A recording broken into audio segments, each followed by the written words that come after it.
മാത്രമല്ല അതൊരു ദൃഷ്ടാന്തം കൂടിയാണ്.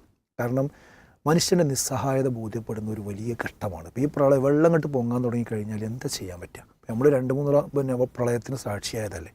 ആ മുണ്ടക്കയിലെ ദുരന്തമൊക്കെ രാത്രി കണ്ട് പിന്നെ എത്രയോ ദിവസങ്ങൾ പിന്നെ ശവശരീരങ്ങൾ ചാലിയാർ പുഴയിലൂടെ ഒഴുകി നടക്കുന്ന അവസ്ഥയ്ക്ക് നമ്മൾ കണ്ടില്ലേ. ഒന്നും ചെയ്യാൻ പറ്റില്ല. അപ്പോൾ മനുഷ്യൻ്റെ നിസ്സഹായത ബോധ്യപ്പെടുന്ന ഒരു വലിയ സംഗതിയാണെന്ത് ഈ മഴക്കാലത്തുണ്ടാകുന്ന പ്രശ്നങ്ങളൊക്കെ.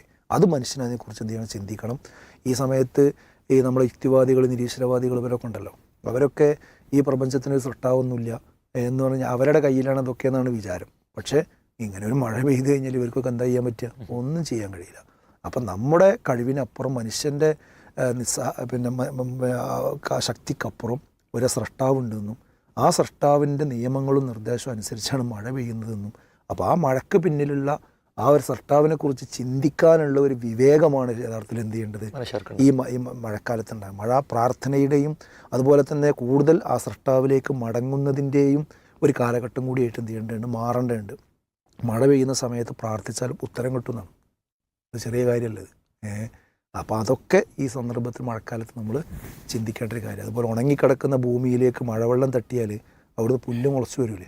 ആ സംഭവം വെച്ചിട്ട് ഖുർആൻ പറയുന്നുണ്ട് എന്ത്, ഇതുപോലെ മനുഷ്യൻ മരിച്ചു പോയത് രണ്ടാമത് എഴുന്നേറ്റ് വരും.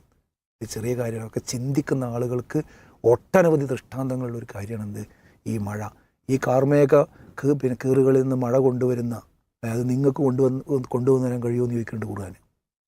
ആർക്കാ കഴിയുന്ന ആർക്ക് ഉറപ്പ് പറയാൻ പറ്റുക?